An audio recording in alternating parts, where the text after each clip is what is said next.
सुख देते हैं। बाबा कहते हैं मैं अगर विनाश कराऊंगा तो मेरे ऊपर कितना पाप चढ़ेगा। तो ड्रामा में जो जो स्क्रिप्ट में लिखा हुआ है वही होना है।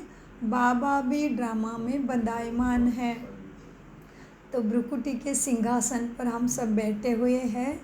हमने बाबा को सद्गुरुवार का भोग स्वीकार कराया। अभी हम बाबा के ज्ञानामृत से स्वयं का श्रृंगार करते हैं। ज्ञान अमृत है, ज्ञान समझ है। कल ही बाबा ने स्लोगन में कितना अच्छा बोला, बच्चे सेंस है, सेंस। हाँ, ज्ञान क्या है? सेंस है, समझ है। और ज्ञान से फिर निर्माण होने वाली शक्ति या धारणा करते हैं तो हमारे अंदर जो शक्ति आती है, अष्ट शक्तियों का हमारे अंदर संस्कार बढ़ते हैं। तो बाबा कहते वो है एसेंस, धारणा स्वरूप बनना। तो फिर से बाप दादा सामने बैठे हैं, मुझे पढ़ा रहे हैं सद्गति के लिए, सद्बुद्धि के लिए और पूरे विश्व में शांति सुख की स्थापना करने के लिए भगवान मुझे पढ़ाते हैं। हाँ, तो बाबा कहते बच्चे सो परिवर्तन से विश्व परिवर्तन, माया जीत सो फिर विकर्मा जीत, वो जगत जीत बनोगे। सो मीठे बाबा कहते हैं आज 22/5/2025 प्रातः मुरली बाप दादा मधुबन से महावाक्य है। क्या है महावाक्य?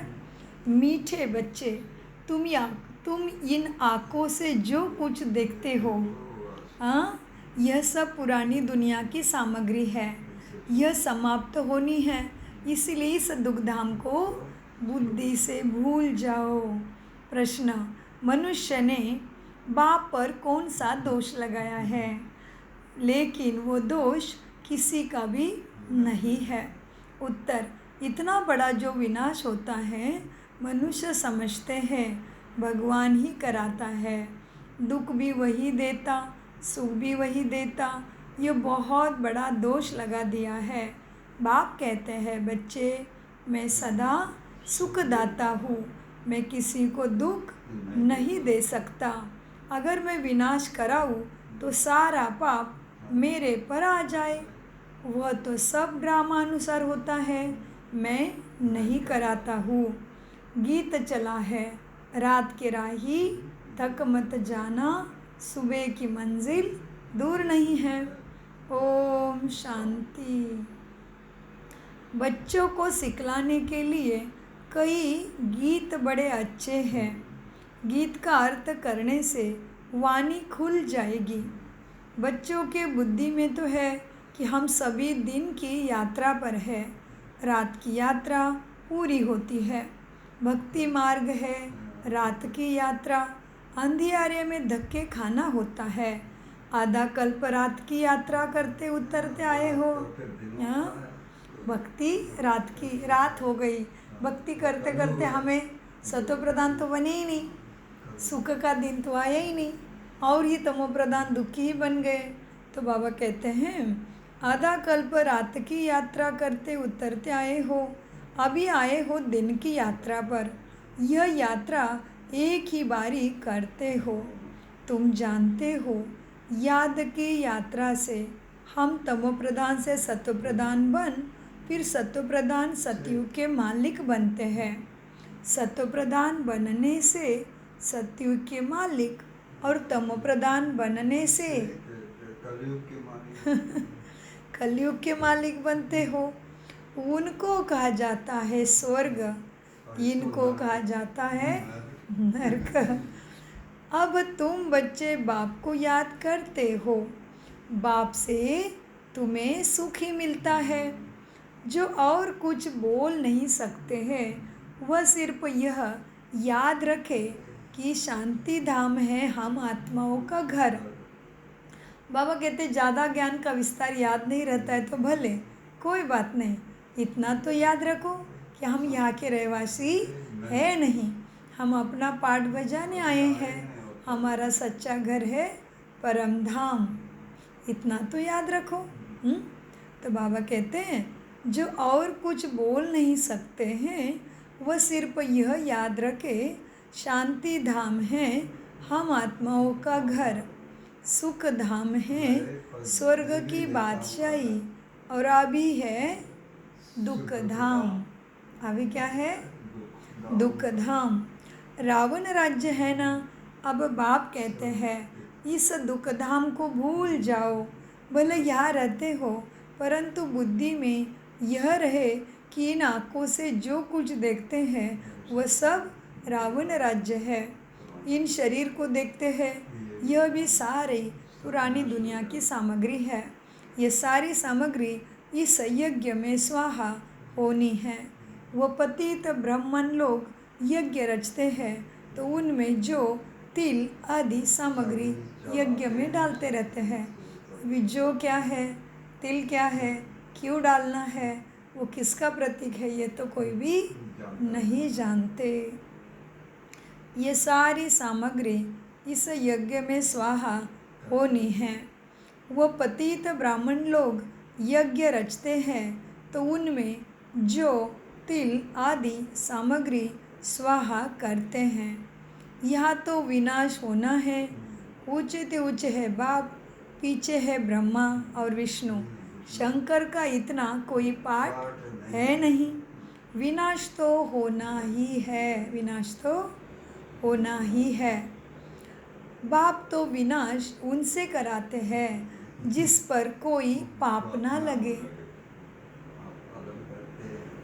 कितनी गुह्य बात है, कितनी सूक्ष्म बात है। सोचो, अभी मंथन करो, इसका क्या अर्थ है। हाँ, बाबा कहते हैं मतलब शंकर केवल प्रतीकात्मक है, कुछ नहीं है उनका रोल ही कुछ नहीं है। वह हमारी सबकी तपस्वी अवस्था का रूप शंकर प्रतीकात्मक है। हाँ, तो बाबा कहते हैं यहाँ तो विनाश होना है। ऊंचे ते ऊंचे है बाप, पीछे है ब्रह्मा और विष्णु। शंकर का इतना कोई पार्ट है नहीं। विनाश तो होना ही है। तो विनाश शब्द से डरो नहीं, विनाश तो होना है। माना मनुष्य को अपने अंदर से दुर्गुण, भ्रष्टाचारी वृत्ति, दुराचारी, पापाचारी, अत्याचारी, बलात्कारी वृत्ति को नष्ट करना ही पड़ेगा, नहीं तो काल पछाड़ेगा। 5 तत्वों के बहुत दुख आएंगे, शरीर भी दुख देगा, रिश्ते नातों में आनंद सुख शांति प्राप्ति नहीं होगी, तन मन धन से भी बहुत दुख सहन करना पड़ेगा। उसका सारा से मुक्ति और श्रेष्ठाचारी वृत्ति बनना, दुराचारी और दुख देने वाली वृत्ति नष्ट होना, माना विनाश। इसको समझो, सबको अच्छा बनना है, सबको अच्छा लगता भी है एक दूसरे का व्यवहार। कोई हमें क्रोध से बात करता है तो हमें अच्छा नहीं लगता ना। हमारी खुद की क्या एक्सपेक्टेशन रहती है कि सभी प्यार से बात करें, कभी गलती हुई तो माफ़ करें, लेकिन हम क्या करते सबके साथ। लेकिन आत्मा की कामना क्या है? शांति से बात करो, सत्य रहो, झूठ मत बोलो, प्रेम से रहो, आनंद से रहो, ऐसी इच्छा है ना। लेकिन मनुष्य कर नहीं पाता। क्यों? क्योंकि आत्मा बैटरी ने परमात्मा सुप्रीम पावर हाउस से कभी अपने को मन बुद्धि से कनेक्ट किया ही नहीं। तो हम चैतन्य आत्मा बैटरी है, उसके वजह से ये शरीर का मशीनरी चल रही है, ये मोटर चल रही है। आत्मा निकल जाती है, मोटर चलती है क्या? क्या बन जाती? आरती उठा लो बोलते, आरती उठा लो। मतलब रथ में आत्मा रथी नहीं है। तो हम आत्मा क्या है? चैतन्य बैटरी है। जन्म मृत्यु का खेल खेलते खेलते हम उतरती कला में चले गए, हम तमो प्रधान हो गए हैं। तो अभी हमें सत्व प्रधान बनने के लिए पावर हाउस, हम सभी आत्माओं का पिता प्राणेश्वर परमपिता परमात्मा शिव बाबा, जो सदा ही ज्योति बिंदु है, सदा शिव है, वो जीव नहीं बनता, वो शरीर में नहीं आता, तो वो जन्म मृत्यु में नहीं आते, तो उनकी पावर कभी भी ख़त्म नहीं होती। वो सदा का सदा ही है। क्या है वो? सत्यम शिवम सुंदरम। ईश्वर, अल्लाह, गॉड, प्रभु खुदा, उसको ही कहते हैं। तो जिसकी पावर को कोई अंत नहीं है, जो सागर है, वो प्यार का सागर है, दया का सागर है, वो पतित पावन है, तो उसके पास से शक्ति कैसे लेंगे? हाँ, हालांकि हम खुद को ही भूल गए हैं। आज खुद को शरीर, संबंध, मान पान, नाम, रंग, रूप ही समझ के बैठे हैं। हाँ, लेकिन वो तो शरीर के साथ इधर ही रहना है, तो हम कौन है फिर? हाँ, तो कितनी बड़ी पहेली है जिसको हम नहीं जानेंगे। तो क्या हम मॉडर्न बन गए? तो क्या हम पढ़े लिखे हो गए जो स्वयं को ही नहीं जानते? कहेंगे, हमें खुद को कहेंगे हम बहुत पढ़े लिखे हैं। अगर खुद को ही नहीं जाना, प्राण खत्म होने से पहले परमात्मा को नहीं जाना, जो मेरे शरीर में दिन रात खून का अभिषेक कर रहा है, उसको अगर नहीं पहचाना तो मैंने क्या किया जीवन में आके सोचो।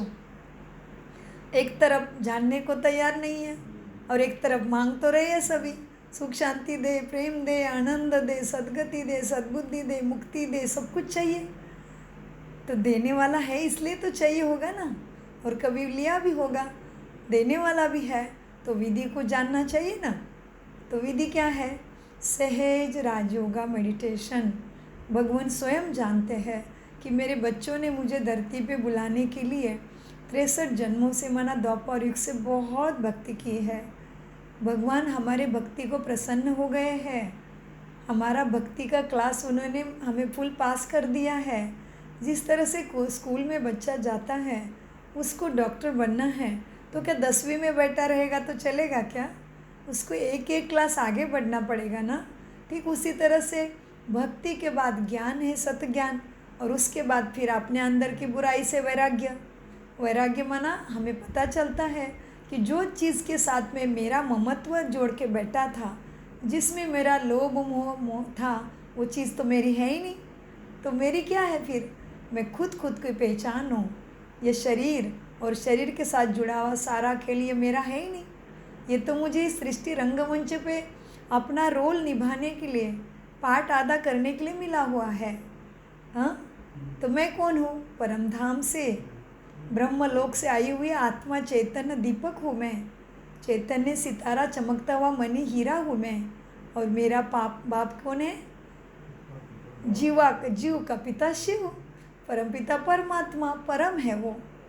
उनके पास वो शक्ति है। तो मांगना है, देने वाला है, जानना है। उसके लिए कुछ नहीं करना पड़ता, डरो नहीं, केवल स्वयं को थोड़ा टाइम दे दो। देखो हमारा शरीर है ना, तो हम शरीर का भी ध्यान रखते हैं, फिर काम कर्तव्य भी करते हैं, लेकिन शरीर को भोजन के टाइम में भोजन देना पड़ता है, उसकी सफाई करनी पड़ती है, उसको जल भी देते हैं। तो कहते हैं कि मेरे खाने के लिए टाइम नहीं है।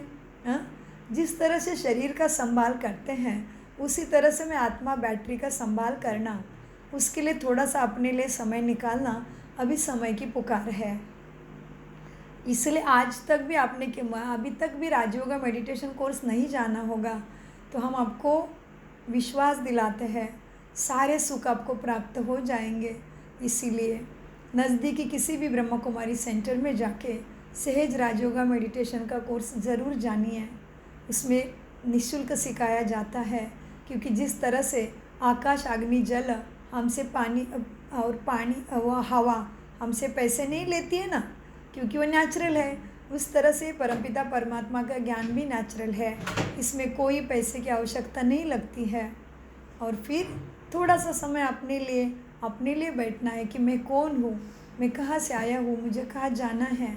यही जाना तो फिर हम सच में पढ़े लिखे मॉडर्न हो गए।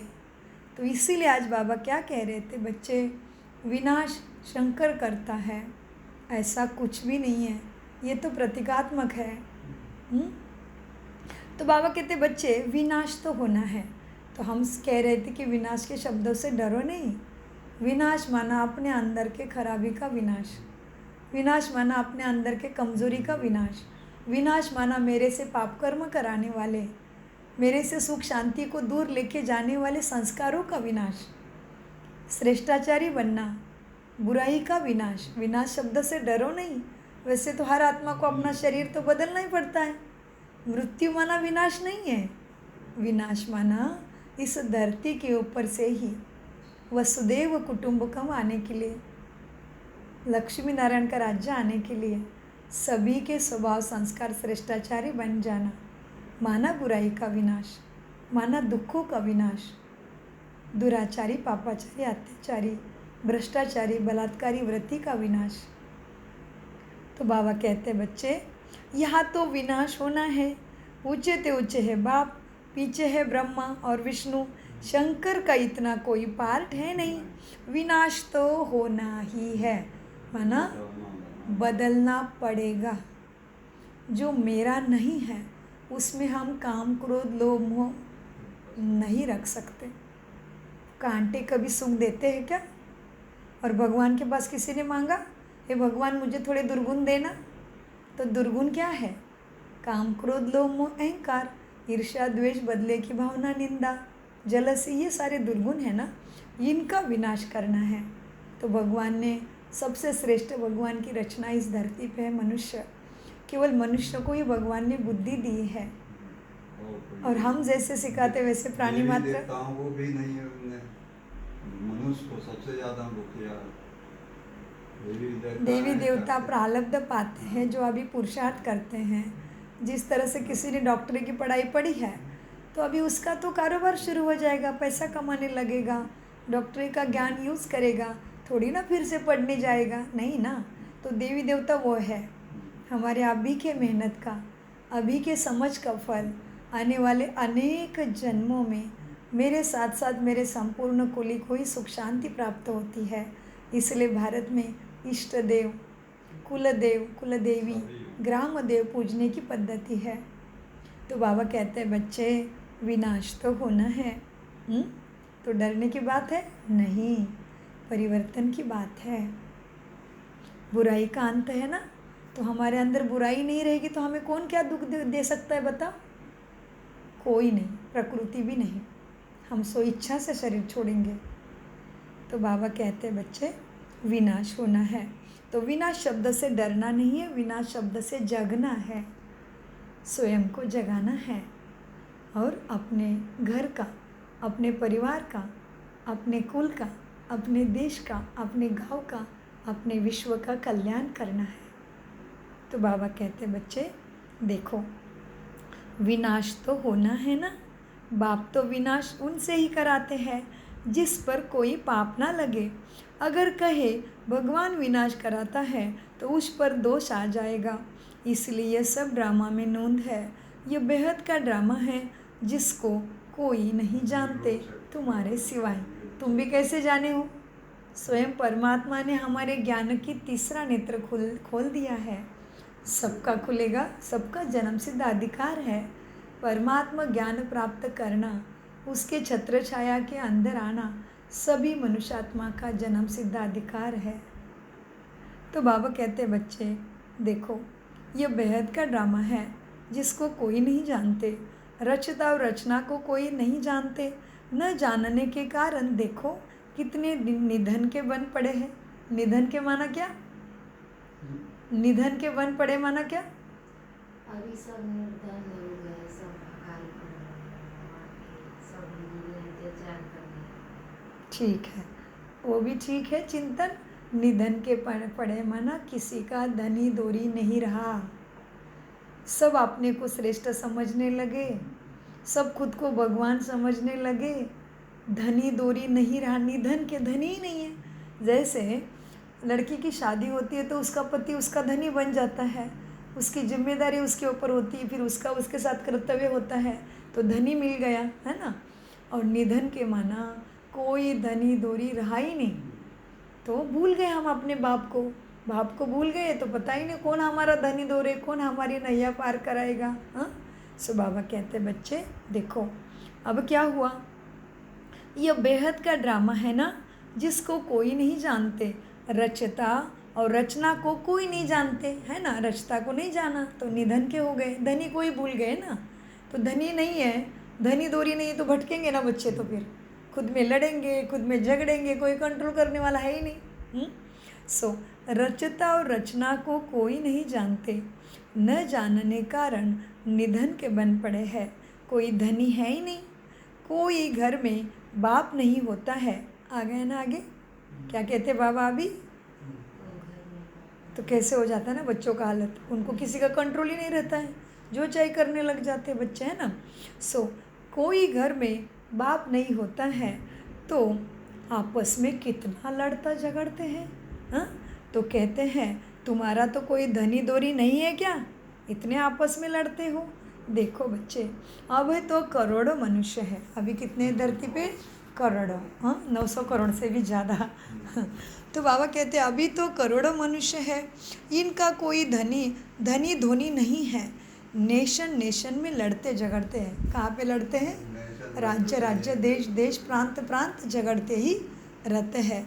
धनी दोरी को माना आत्मा स्वयं के पिता को ही भूल गई है, तो पता ही नहीं कि हम सब आत्माएं हैं। इस रंगमंच पे अपना खेल खेलने आए हैं। हमारा यहाँ पे कुछ भी नहीं, हम तो परम धाम के रहने वाले हैं।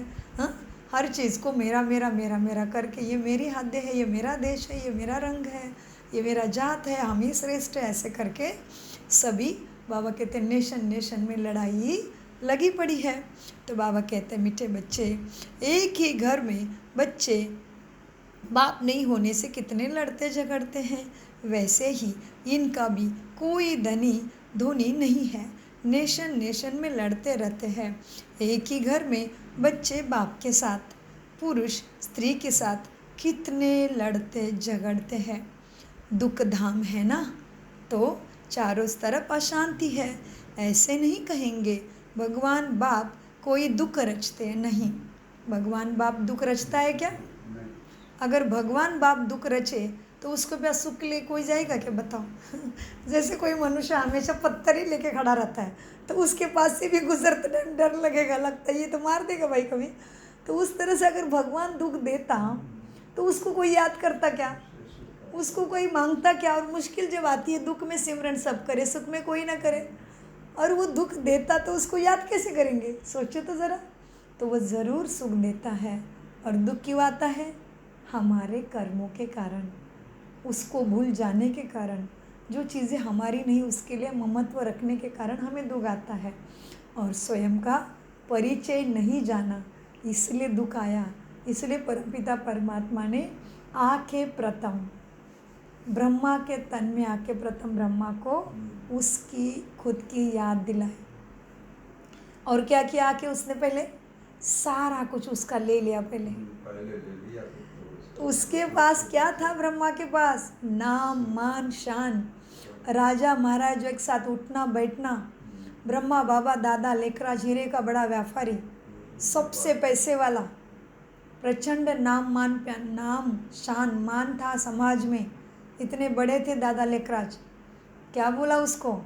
तेरा कुछ भी नहीं, छोड़ दे। उसका नाम भी ले लिया, उसका मान भी ले लिया, उसका धन भी ले लिया। पहले उसको खाली किया बाबा ने, उसका नाम भी मिटा दिया ब्रह्मा का। दादा लेखराज का नाम ब्रह्मा रख दिया। तो भगवान इस तरह से पहले हमारी चीज़ जो नहीं है उससे छुड़ाते हैं। बाबा ने पहले ब्रह्मा से सब कुछ बदल दिया, तभी ब्रह्मा बाबा इतने श्रेष्ठ बने। और आज 90 साल हो गए। ड्रामा अनुसार सभी महारथी अपने शरीर को संपन्न होते ही छोड़ते गए, लेकिन भगवान का कार्य अभी तक भी निरंतर चालू है। लेकिन ध्यान रखने की बात है, चालू है तो ये कभी संपन्न भी होगा ना। हम भी छोटी छोटी पूजाएं संपन्न करते हैं, व्रत संपन्न करते हैं, अमुक दिन का क्या क्या रखते संपन्न होता है ना। तो ये भी रुद्र महाज्ञान यज्ञ संपन्न होना है। इसलिए जल्दी से आ जाओ, अपने को पहचानो। सो बाबा कहते मीठे बच्चे देखो अब क्या है, कितने लड़ते झगड़ते हैं, दुख में है ना, अभी दुख धाम में अशांति है। हाँ, ऐसे नहीं कि भगवान बाप दुख रचते नहीं, मैं तो सुख का सागर हूँ। मनुष्य समझते हैं सुख दुख भगवान ही माना बाप ही देते हैं, परंतु बाप कभी दुख दे ना सके, क्योंकि वो दुख का सागर है ही नहीं। वो है सुख का सागर, तो दुख कैसे देगा? बाप कभी दुख ना दे सके, उनको कहा ही जाता है सुख दाता। फिर वो दुख कैसे देंगे? बाप तो कहते हैं हम तुमको बहुत सुखी बनाते हैं, इसलिए तो मुझे इतना याद करते हो। हाँ, हम तुमको बहुत सुखी बनाते हैं। एक तो अपने को आत्मा समझो। फिर बाबा कहते हैं मैं सबको सुख देने वाला हूँ। अच्छा, अभी तुम्हारे पास सुख कमी है, तो अभी क्या करना है? बाबा फिर आगे युक्ति शुरू करते हैं। बाबा कहते हैं आगे क्या करो? अभी मेरे से दुख सुख तो लेना है, लेकिन विधि तो जानना पड़ेगा। विधि नहीं जानी तो सिद्धि कैसे मिलेगी? हाँ, सो इसलिए बाबा कहते बच्चे मैं सुख का सागर हूँ, मैं दुख का सागर नहीं हूँ। लेकिन अभी क्या करना पड़ेगा मेरे से पूरा सुख लेने के लिए? अपने को आत्मा समझो, शरीर नहीं। जिस तरह से देखो कहीं कोई हमारे ऊपर कभी कभी मुश्किल में हम और हमारे ऊपर उपकार करता है, हमारे दिल को जानता है, हमारे ऊपर दया करता है, तो वो मनुष्य को हम जीवन भर भूलते हैं क्या? कितना याद रहता है कि मेरे ऊपर जो परिस्थिति थी तभी उसने मुझे मदद की थी, है ना? तो जिस तरह से मनुष्य को भी नहीं भूल सकते हम, तो भगवान तो हमारे ऊपर आता दया बरसाता है। तो उसको जानने के लिए कुछ तो विधि चाहिए ना, ऐसे कैसे मिलेगा? तो स्वयं को पहचानना पड़ेगा। उसके लिए सहज राजयोगा मेडिटेशन एक्यूरेट विधि है। हाँ, राजा है माना उसमें सारे योगों का आ गया, ज्ञान योग, भक्ति योग, व्रत, वैकल्य, जप, तप, सभी का, गुरु, दास्य, सख्य, सभी का ही जिसमें पुण्य प्राप्ति होती है वो है राजयोग। सभी सारे रास्तों में से जाके जाके जो पुण्य नहीं मिला भक्ति के, और ही दुख में चले गए, और ही उतरती कला आत्मा की हो गई, और ही आत्मा चैतन्य बैटरी डिस्चार्ज हो गई, और ही तमो प्रधान बन गए। लेकिन वो सारे चीज़ों का फल केवल एक राजयोगा में मिलता है, इसलिए इसका नाम है राजा। सारे राज भी पता चल जाते हैं। राजा मन बुद्धि का राजा भी बन जाते, जिसके मन से हैरान हो गए हम कहते मन तो बेलगाम घोड़ा है, मन तो मानता ही नहीं, मन तो शांत होता ही नहीं, मन तो बच्चा है। कितने टाइटल दे दिए हमने अपने मन को, और है मन किसका? मेरा। तो मेरी चीज़ को मैं नहीं कंट्रोल करूँगा तो कौन करेगा? लेकिन कंट्रोल करने के लिए पावर तो चाहिए ना। घोड़े पे बैठे हो, घोड़े को खींचना है, लगाम तुम्हारे हाथ में है, लेकिन इतनी युक्ति तो चाहिए ना, तरीका तो चाहिए ना, कैसे लगाम खींचनी होती, कैसा घोड़ा मुझे गिराएगा। तो मैं आत्मा का मन, मेरा मन है। और आज हम क्या कहते? अरे मन तो मानता ही नहीं, अरे मन तो बच्चा है, मन तो बेलगाम घोड़ा है, मन का शांत होता है। अरे मन मेरा है, और ये कौन बता रहा है? परमात्मा बता रहा है। और फिर वो मन को शांत करने के लिए सारी शक्तियाँ मन में देता है। लेकिन कब? सहज राजयोगा की विधि को जानो, तभी सिद्धि, सुख, शांति की प्राप्ति की होगी। सो बाबा कहते हैं, मीठे बच्चे देखो, बाप तो कहते हैं हम तुमको बहुत सुखी बनाते हैं। एक तो अपने को आत्मा समझो, आत्मा है अविनाशी, शरीर है विनाशी। हम आत्मा के रहने का स्थान कहाँ है? परमधाम से आए हैं। अभी तो शरीर में बैठे हैं भ्रुकुटी के सिंहासन पर, जैसे ये शरीर इस कुर्सी में बैठा है, आत्मा कहाँ बैठी है? यहाँ बैठी, भ्रुकुटी में बैठी है। इसलिए यहाँ पे मेन पावर है, ब्रेन इधर है, बुद्धि, दिमाग इधर है ना, तो उसमें बैठा है बाबा ने, प्रकृति ने आत्मा को। सो जो आत्मा सोचती है वो दिमाग को चला जाता है, ब्रेन को, और फिर हाइपोथैलेमस पिट्यूटरी ग्लैंड के मार्फत पूरे शरीर को सेंसेशन जाते हैं। कितना सुंदर है ये शरीर, सोच भी नहीं पाएंगे हम, कभी सोचते भी नहीं है कैसे बनाया है भगवान ने। 37 ट्रिलियन वेन्स, नसें हैं इस शरीर में, कितनी कमाल की है ये बॉडी, वाह। तो ऐसे बाबा से क्यों ना प्यार करें हम? हाँ, सो बाबा कहते बच्चे देखो, अब आत्मा है अविनाशी, शरीर है विनाशी। हम आत्मा के रहने का स्थान परम धाम है, जिसको शांति धाम, ब्रह्मलोक भी कहते हैं। यह अक्षर ठीक है, बाबा कहते शांति धाम अक्षर ठीक है। स्वर्ग को परम धाम नहीं कहेंगे। किसको? स्वर्ग को परम धाम नहीं कहेंगे। परम माना ऊंचे ते ऊंचे धाम, जिसमें सब आत्माएं शांति में रहती है। और सुख धाम माना सतयुग, उसमें तो सभी तो नहीं बैठेंगे ना, जिनके आत्मा ने अपने अंदर सद्गुणों की धारणा की है। अब भी संगम पे दुख के समय में अपने संस्कार जिसने परिवर्तन किए हैं, वही देवी देवता कुल का होगा। बाकी सारी आत्माएं कहाँ जाएगी? आखिर 900 करोड़ परमधाम में शांति, मन बुद्धि भी नहीं, सब शांति। सो बाबा कहते हैं देखो बच्चे, अब हम आत्माएं रहने का स्थान है परमधाम, जिसको शांति धाम भी कहा जाता है। हाँ, शांति धाम अक्षर ठीक है, स्वर्ग को परम धाम नहीं कहेंगे। परम माना, देखो ध्यान से सुनो, परम माना परे ते परे, ये दुनिया से, ये 5 तत्वों से, आकाश से भी परे के लोक है वो, ब्रह्मलोक है वो, ब्रह्मांड है। कहते हैं ना, कोई मरता है तो कहते ऊपर वाले को प्यारा हो गया। कहा किसके वाले को? ऊपर वाले को। कहा क्या नीचे वाले को? राइट लेफ्ट नहीं, आगे पीछे वाले को प्यारा नहीं हुआ, कहते ऊपर वाले को प्यारा हो गया। अभी कैसे प्यारे हो जाएंगे ऊपर वाले को? कौन है ऊपर वाला और मेरा क्या संबंध है भी ऊपर वाले से? जानना पड़ेगा ना। अब स्वर्ग को परमधाम नहीं कहेंगे। परम माना परे ते परे। स्वर्ग तो यहाँ ही इस सृष्टि पे धरती पे होता है। हाँ, मूल वतन है।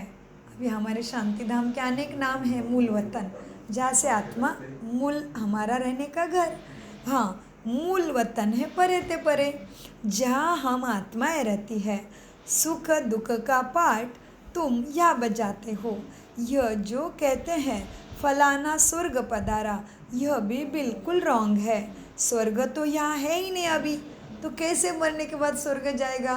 बाबा कहते हैं इधर तो नरक है, इधर तो रावण का राज्य है, और नरक में शरीर छोड़ा और स्वर्ग में कैसे जाएगा? स्वर्ग इधर है ही नहीं अभी तक। तो बाबा कहते स्वर्ग में जाते हैं, स्वर्ग पधार होते हैं, स्वर्ग में पद तुम्हें मिलेगा, स्वर्ग पद प्राप्ति होगी, स्वर्ग में निवास होगा। लेकिन पहले स्वयं को जानो। स्वर्ग बनाने वाले से कैसे स्वर्ग प्राप्ति करना है वो जानने के लिए सहज राजयोगा मेडिटेशन ही सर्व परे सबको मदद कर रहा है। फिर आप कितने भी साधु संत बड़े हो, सन्यासी हो, अपने पूरे जीवन में वेद उपनिषद भक्ति का बहुत अभ्यास किया है, सभी का ही सद्गति का बाप आ गया है। उसके राजयोगा करने के बाद ही तो आपने जो भी किया है भक्ति में, भले जीवन में बड़े सन्यासी बने हो, धर्म गुरु हो, शंकराचार्य हो, पीठाधीश हो, फिर भी परमात्मा को पहचाने बिना कोई स्वर्ग में जा नहीं सकता। ये हम नहीं कह रहे, परमात्मा स्वयं कह रहा है, और हम अकेले को नहीं कह रहे, पूरे विश्व के आत्माओं को कह रहा है वो। हाँ, जो कहते हैं फलाना स्वर्ग पधारा, यह बिल्कुल रॉन्ग है। स्वर्ग तो यह है ही नहीं, अभी तो पूरा कलयुग है, तो इधर मरेंगे तो इधर ही जन्म लेंगे ना, स्वर्ग में कहा गया? बाबा कहते धरती पे स्वर्ग है ही नहीं, इधर तो कलयुग है। हाँ, इस समय तुम हो संगम युग में। बहुत ध्यान से सुनो, ध्यान देने की बात है। अभी चल रहा है कलयुग, सब कलयुग में है, और हम कहाँ है? संगम युग। कलयुग से पार हो गए हैं, कलयुग से बेड़ा उठा लिया है भगवान ने, उसकी छत्र छाया में लिया है, जाने के लिए उसने किनारे पे लाके रखा है।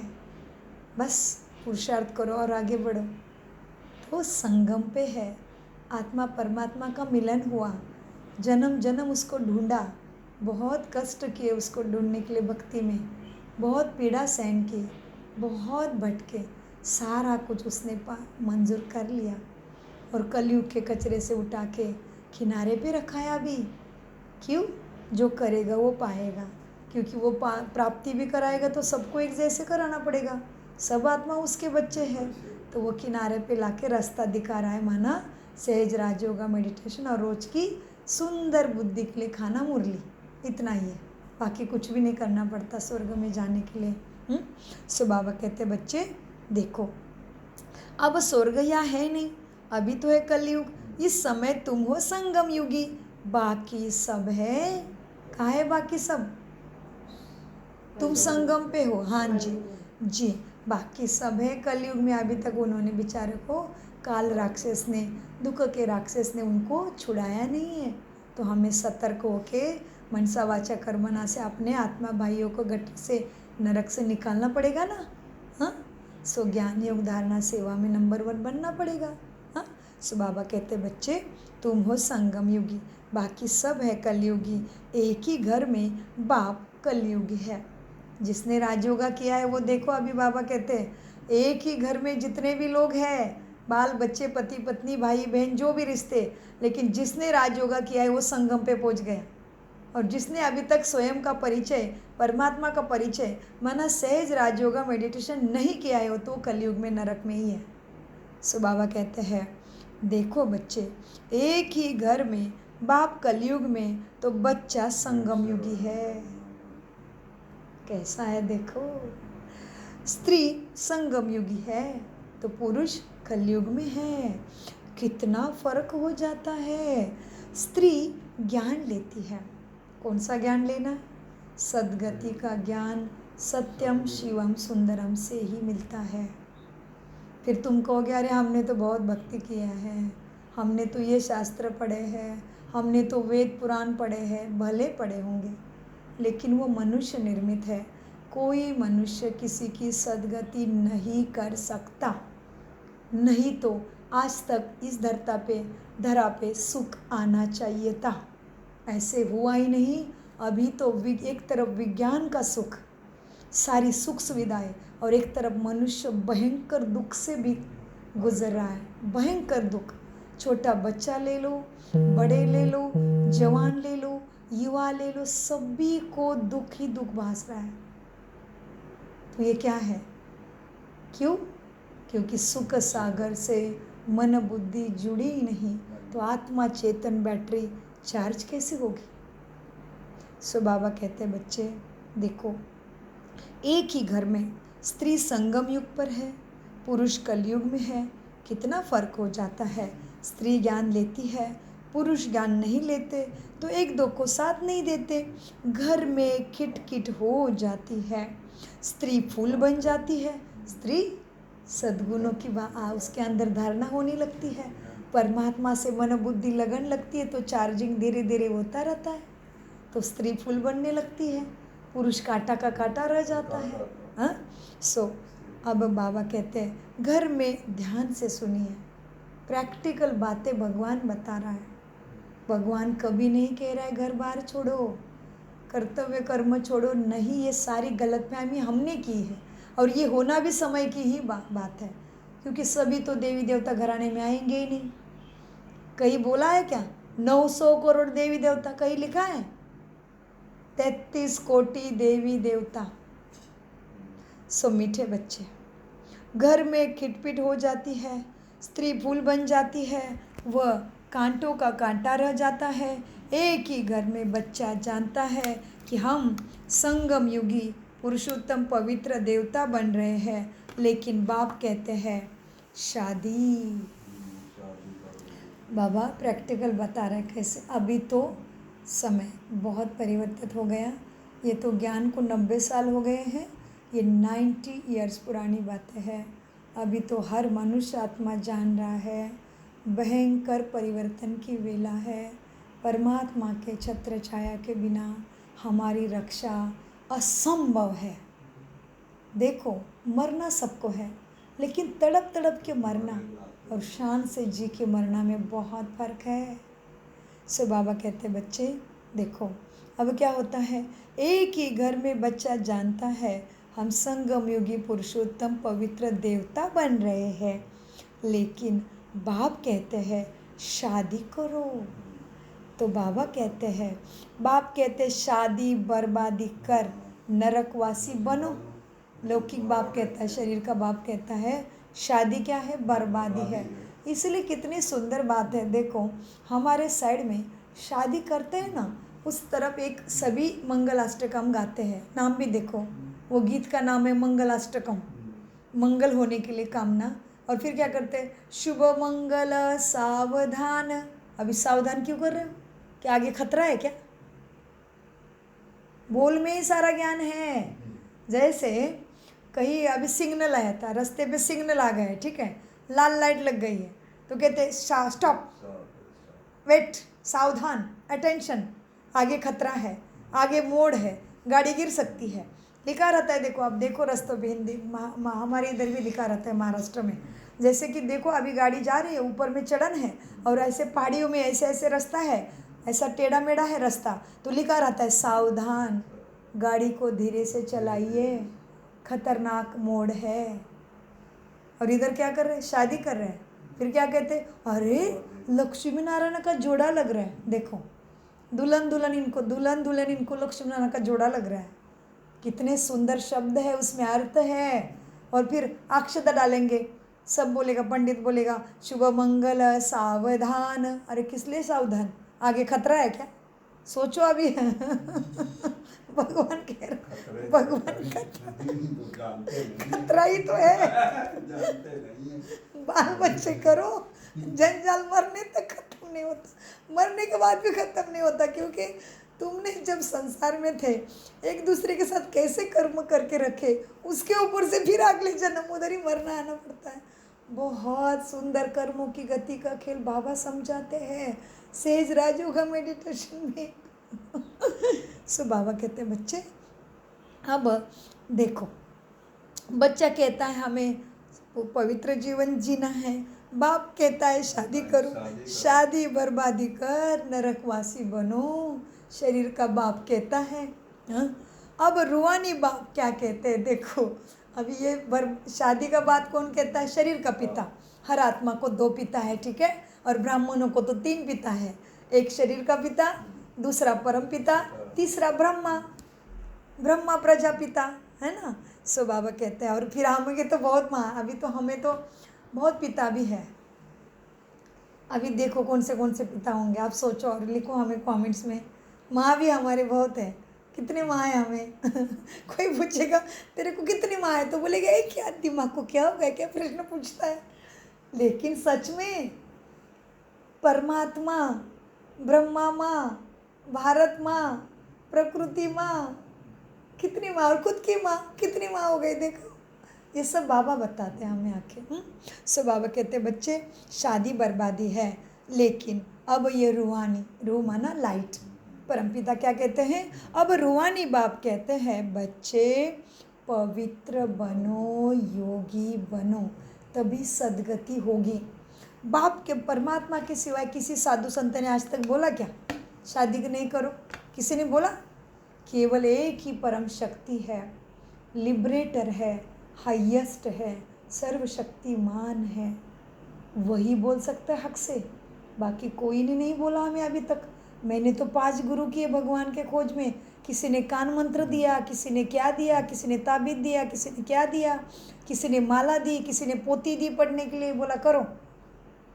किसी ने नहीं बोला शादी मत करो। कोई की हिम्मत है क्या? केवल परमपिता परमात्मा जिसको पता है मेरे बच्चों को सुख शांति कैसे मिल सकती है, मेरे बच्चे सदगति को कैसे पा सकते हैं, मेरे बच्चों को हेल्थ वेल्थ हैप्पीनेस मुक्ति जीवन मुक्ति सदगति सद्बुद्धि कैसे मिल सकती है, केवल वो बाप जानता है। इसलिए वो हक से कहता है बच्चे पवित्र बनो, योगी बनो। कल बाबा ने कहा कोई कहता है पवित्र बनने के लिए कहते दुनिया कैसी चलेगी, तो बाबा कहते हैं क्या सन्यासियों ने पवित्र धर्म ब्रह्मचर्य किए कि दुनिया रुकी है क्या? ऊपर से अभी तो बर्थ तक जन्म कंट्रोल करने की बारी आ गई, क्योंकि आथा लोग भूखे हैं। तो बाबा कहते हैं उनको पूछ बताओ, सन्यासियों ने पवित्र रहने ब्रह्मचर्य धारण किए तो क्या दुनिया रुकी है क्या? ये कौन कह सकता है? केवल सर्वशक्तिवान बाप कह सकता है। कोई मनुष्य साधु संत ने आज तक नहीं कहा पवित्र बनो। हाँ, ऊपर से ज़्यादा दुख आए तो कहते हाँ कोई बात नहीं, हमारे मंत्र गाते रहो, भगवान भला करेगा। मैं भला करेगा भी नहीं बोला, भगवान भला करेगा। तो भगवान है कौन?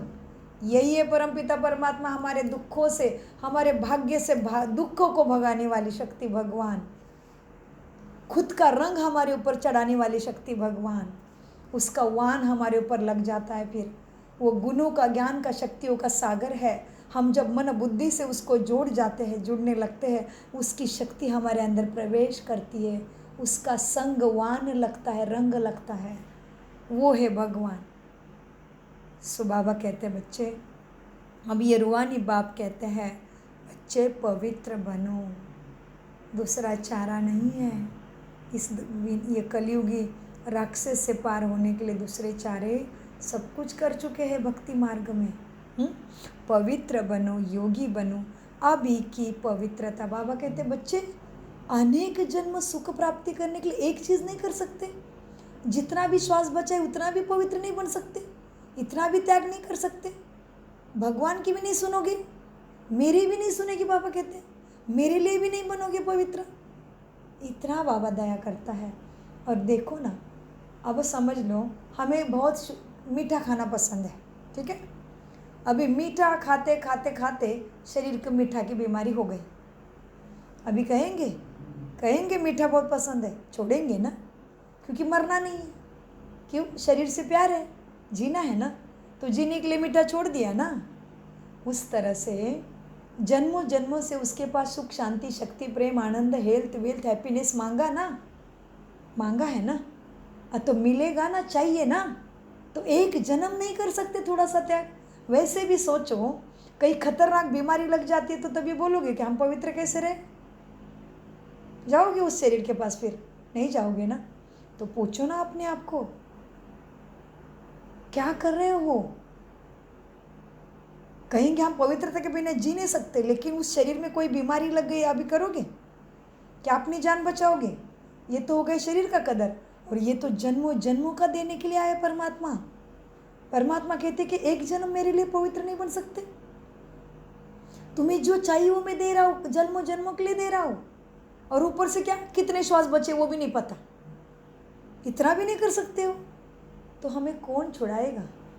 उसको कहते फिर महाकालेश्वर। कालों का काल है वो, कालों के पंजों से हमें छुड़ाने के लिए दवाई देता है वो सुप्रीम सर्जन है, वो वैद्यनाथ है वो। अभी सुप्रीम वैद्यनाथ का नहीं सुनेंगे तो क्या कर रहे हैं हम? किधर जा रहे हैं हमारी मन बुद्धि? सोचो, अपने आप से बात करो, जरूर मार्ग मिलेगा। सो बाबा कहते बच्चे, अब रूहानी बाप कहते हैं बच्चे, बच्चे पवित्र बनो। अभी की पवित्रता अंडरलाइन, अभी। ऊपर से पता भी नहीं काल कब खाएगा, उतने में करोगे तो भी इतना पाओगे।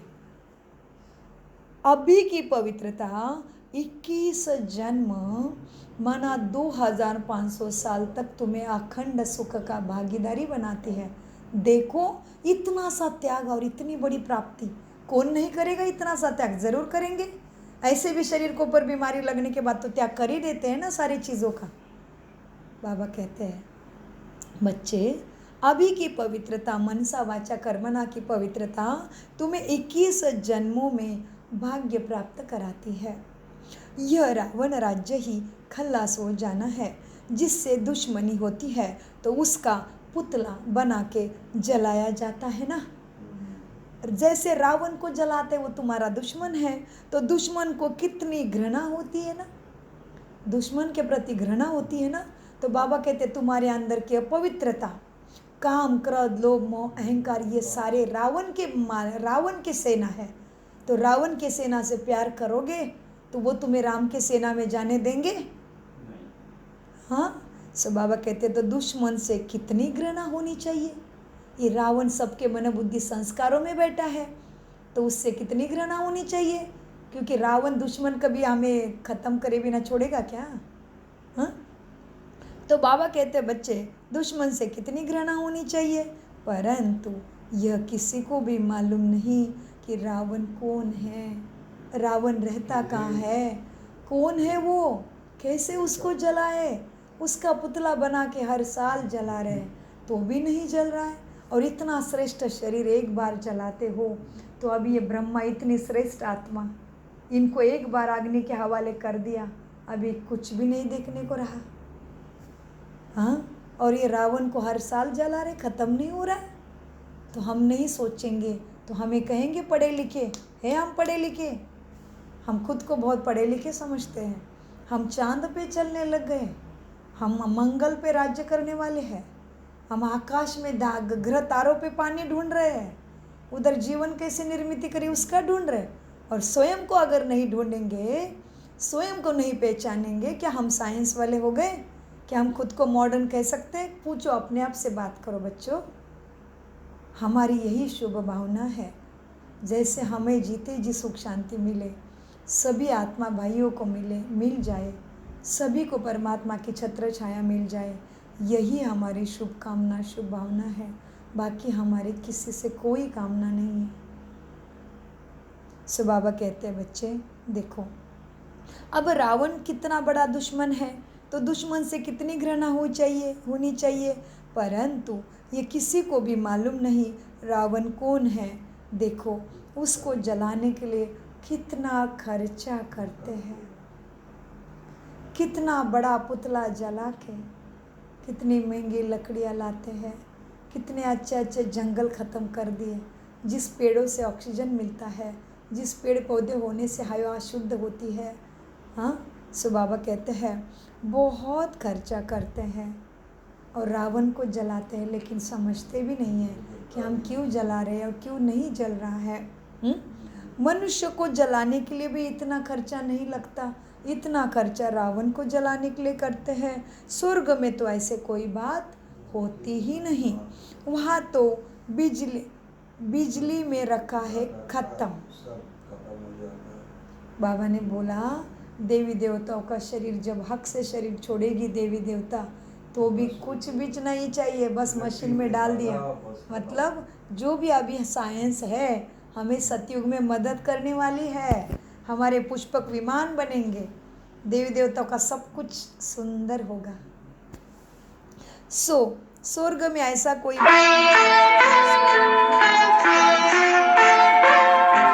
खत्म हो गया।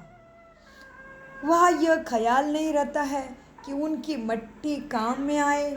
वहाँ तो रस्म रिवाज ऐसी है तो कोई तकलीफ अथवा थकावट की बात ही नहीं रहती। सतयुग में इतना सुख वहाँ रहता है, कोई की मट्टी जला के फिर नदी में विधि में डालने का प्रकार उधर नहीं है। अभी कहते हैं गंगा में बहा देते भाई हस्ती, स्वर्ग में चला जाएगा। ये तो ज्ञान गंगाओं में अपने हर हस्ती को समय पवित्र बनाना था, हर हड्डी के हर खून के कतरे को, हर श्वास को हमें ऐसे परमात्मा के याद से शुद्ध बनाना है। मनसा वाचा कर्मणा तन मन धन से पवित्र बनना है। सो बाबा कहते हैं बच्चे अब देखो, वहाँ यह ख्याल नहीं रहता कि उनकी मिट्टी भी काम में आए। वहाँ तो यह रस्म रिवाज ऐसे होती ही नहीं, जो कोई तकलीफ और थकावट की बात सतयुग में है ही नहीं। इतना सुख वहाँ सतयुग में आने वाली दुनिया में तुम्हें रहता है। तो अब बाप समझाते हैं बच्चे छोड़ो सारी बातें और जंजाल, क्या करो, सहज मार्ग देता हूँ, माँ में कम याद करो, मुझे एक को याद करो, सब मिल जाएगा, सारे जंजाल से पार हो जाओगे। माँ में कम, मुझ एक के पास ही सब है। बच्चे बाबा समझाते हैं माँ में कम याद करने का पुरुषार्थ करो, सारे सुख तुम्हारे हो जाएंगे। यह याद करने की ही सारी युद्ध है। आज बाबा याद को युद्ध कहते, रोज कह रहे थे याद में मेहनत है बच्चे, याद करो, याद ही पार कराएगी, याद ही सब कुछ है, याद ही मुख्य सब्जेक्ट है, याद याद याद। आज बाबा कहते बच्चे ये याद करने की ही युद्ध है। बाप बच्चों को समझाते रहते हैं, मीठे बच्चे अपने ऊपर अटेंशन का पहारा देते रहो। पहारा जैसे वो बड़े बड़े गेट के सामने, बड़े बड़े बिल्डिंग के सामने सिक्योरिटी रखा जाता है, क्यों, कोई चोर ना घुस जाए। आज बाबा कहते हैं याद के लिए अटेंशन का पहारा मन बुद्धि पे लगा दो, सिक्योरिटी रखो, अटेंशन रखो। सो अपने ऊपर अटेंशन का पहारा देते रहो, माया कहा नाक कान काट ना जाए, क्योंकि दुश्मन है ना, कहीं से वार करेगी। अब माया कान नाक ना काटे, इसका क्या अर्थ लेंगे? क्या ये कान काटने आएगी? ये क्या कान नाक काटेगी मतलब क्या होगा? जी, कान से इधर उधर सुनेंगे, उसी में बातें मन उसमें भटकता रहेगा। कान से किसी ने कुछ बोला, वो दिल में लगा, हो गया कल्याण, बाबा भूल गए, उसी में दुखी होके बैठ गए। और नाक से क्या, कुछ सुना, कुछ सूंघा, कुछ अच्छा लगा, आहा क्या खुशबू है, खा लिया पवित्र हाथ का। और वो भी है। और नाक कान का और भी गहराई से हम चिंतन कर सकते हैं, इसके और भी प्रतीकात्मक अर्थ हम ले सकते हैं। कभी कभी किसी ने कुछ बोला तो मान चढ़ गए, हाँ मुझे बोला, मेरा नाक काटा, सबके बीच में, क्या समझते खुद को, हो गया कल्याण। ऐसे ऐसे व्यर्थ में बुद्धि गई, हिसाब किताब काटना था और भी बढ़ गया। मतलब नाक कान पकड़ के माया अटैक कर देगी। माया कहा नाक कान काटना जाए, क्योंकि दुश्मन बड़ा है ना। तुम बाप को याद करते हो और माया तूफान में उड़ा देती है। इसलिए बाबा कहते हैं बच्चे, हर एक को सारा दिन का अपना याद का चार्ट लिखना चाहिए कि आमू घंटे में हमने प्राप्ति किया या व्यर्थ किया। हाँ, आपने देखो कि अच्छा अभी 9 बजे से हम उठे थे, 4 बजे से, अच्छा अभी 7 बज गए। फिर अंदर जाके 1 सेकंड के लिए रुक जाओ। हे मनोबुद्धि, ठीक चल रहा है कि व्यर्थ में जा रहा है? जमा के खाते को ख़त्म तो नहीं कर रहा है? ऐसे चेक करो। माना बाबा कहते हैं अपना याद का चार्ट रखो। थोड़ा देर अपने साथ रुक के देखो, मन ने श्रेष्ठ संकल्प किया या कनिष्ठ किया या विकार के अनुसार किया। किसी मनुष्य का व्यवहार देख के मन क्या कर रहा है, अपने आप जांच करना है। बिकॉज मनोबुद्धि का राजा कौन है? मनोबुद्धि का मालिक कौन है? आत्मा। मैं आत्मा राजा कर्म इंद्रियों का, मनोबुद्धि का, संस्कारों का मालिक है। मैं जैसा चाहूँ वैसे मनोबुद्धि को ढाल सकता हूँ। हर एक को सारे दिन का चार्ट लिखना चाहिए कि कितना बाप को याद किया, कहाँ मन भागा, डायरी में नोट करो। कितना समय बाप को याद किया, अपनी जांच करते रहना चाहिए। क्या करना है? अपनी जांच करती रहना चाहिए। जैसे ब्रह्मा बाबा अपना दरबार लगाते थे, मन बुद्धि कर्म इंद्रियों को देखते थे। दिन भर क्या क्या किया मन मंत्री ने? नयन मंत्री दृष्टि ने क्या किया? दूसरे में दुर्गुण देखा, शरीर देखा या क्या देखा? बाबा देखते थे। वाणिज्य मंत्री ने क्या किया? उचित शब्द निकले या दूसरे के विकारों को देख के दृष्टि शब्द निकले? सारे कर्मचारियों का दरबार लगाते थे बाबा, हर कर्मचारी से बात करते थे। बाबा कहते थे करण मंत्री, कर्म करने वाले महारानी, आज क्या क्या किया? श्रेष्ठ कर्म किया इस हाथ से। फिर बाबा कहते थे पैर मंत्री को, चलन मंत्री, दलन वलन मंत्री क्या किया? इस तरह से बाबा महाराजा बन के अपने संतरी मंत्री का दरबार लगाते थे। सो बाबा कहते बच्चे अपनी जांच करते रहना चाहिए। माया भी देखेगी ये तो अच्छे बहादुर है तो भाग जाएगी। माया भी देखेगी ये तो अच्छा बहादुर है, अपने पर अच्छा अटेंशन रखते हैं, ये तो पूरा पहरा रखने वाला बच्चा है बाबा का, तो माया दूर से ही भाग जाएगी। बहादुर को तो सलाम करेगी ना वो। बाबा कहते माया भी देखती है ये तो अच्छा बहादुर बच्चा है, अपने ऊपर अच्छा अटेंशन रखते हैं, पूरा पहरा रखना है। अभी तुम बच्चों को बाप आकर अपना परिचय देते हैं, कहते हैं बच्चे भले घर बार संभालो, सिर्फ बाप को याद करो। यह कोई उन सन्यासियों मुआफिक नहीं है, वह भीख पर चलते हैं, फिर भी कर्म तो करना ही पड़ता है। भीख मांग के खाते हैं, वो भी तो कर्म ही हो गया। आत्मा कर्म बिना रह नहीं सकते, और उनको लगता है हमने सन्यास किया है तो भगवान मिलेगा। नहीं, और भी उपकार चढ़ गए, क्योंकि वो गलत तरीके से भगवान को ढूंढते रह गए। घर बार भी छोड़ा, संसार भी नहीं किया, और फिर क्या किया?